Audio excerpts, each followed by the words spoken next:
I'm going where the climate suits my clothes. Them clothes. I'm going where the climate suits my clothes. There he goes. I'm going where the climate suits my clothes. I ain't gonna be treated this away.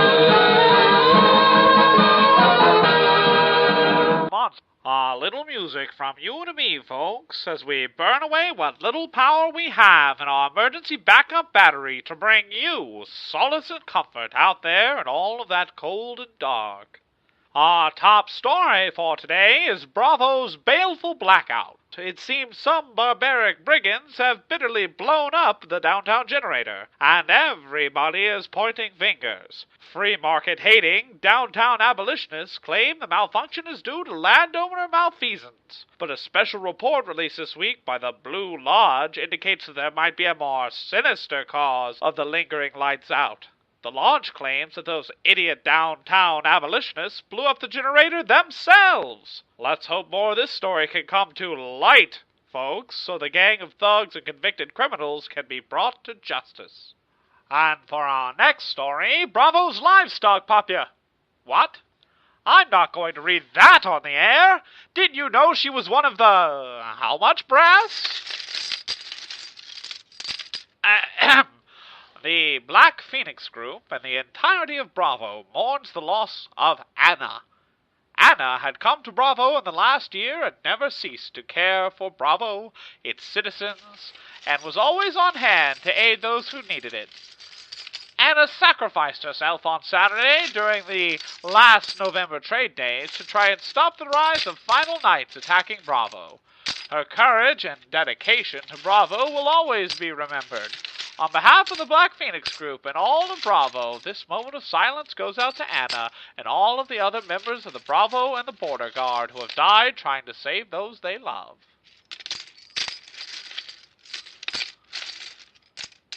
Wasn't that a nice moment of silence, folks?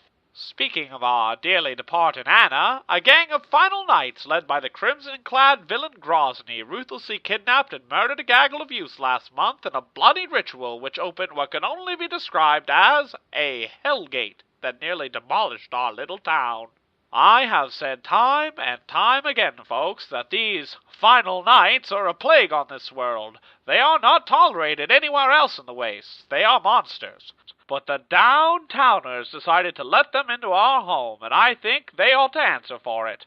Why, I remember quite the hullabaloo on the judge's wall about these final nights, and I'm disappointed more of you didn't listen to the warning fairly given. I guess they told you so. For more on these final night attacks, we go to our roving reporter. Thank you, Mr. Radio Man. I'm here with a few concerned citizens who were brutally victimized by the final night attacks last month. Sir, can you describe what happened?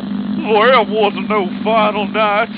Them's was a gift from the ancient sponsors, Baskins and Robbins and Jerry, who promised 33 flavors to the faithful members of the birthday club. You couldn't tell they was of the 33 flavors by the markings? Always gotta pay attention to the markings. What a interesting account. And what about you, ma'am? There was one of them final night fellers out there that was real nice and handsome. He had fluffy hair and a pretty white face. And he didn't say much of nothing, but he had one mighty fine knife. I would have tried to court him if I didn't see him walk into the saloon and run off with some pretty young harlot. Oh, okay. Well, as you can see, there is a lot of lingering questions about the real truth of what happened out here in the dark that terrible night. Back to you in the studio. And now, a word from our sponsors. What's that awful sound, Jim? Be careful, little mama. That's the sound of a digger-do. What's a digger-do, Jim? Why, it's the most dangerous thing around. You see, Mary, the tribe of the Four Seasons hates our civilization so much it has created a magical device that summons the most dangerous and deadly of all Zed, the digger, right under your feet. Oh, by Gladys Knight and her pips. What an awful thing. And that's not all, Mary. The worst part is that they call it music. Well, I sure hope the council steps up and does their job to ban the digger-do. I'm going to talk to my councilman today. Will you ban the the digger do? This message has been brought to you by the King's Council to ban the digger-do. In other news, several farmers and merchants have gone missing out in the dark. Are hunters getting more bold with the lights out? Or is there a more nefarious threat waiting in the dark for Bravo's brave citizens? News from abroad suggests increased activity south of the King's Highway. But here's the strange thing, folks, it isn't Zed.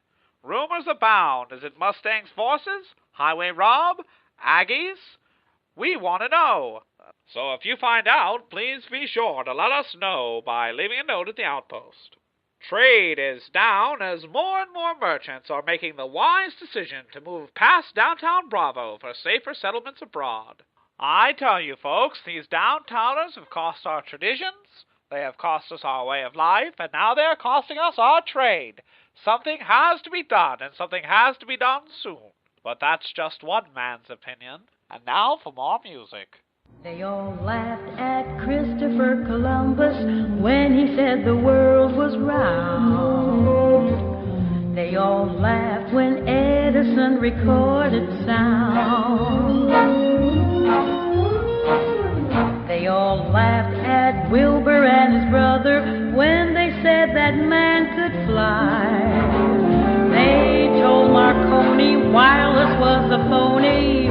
It's the same old cry. They laughed at me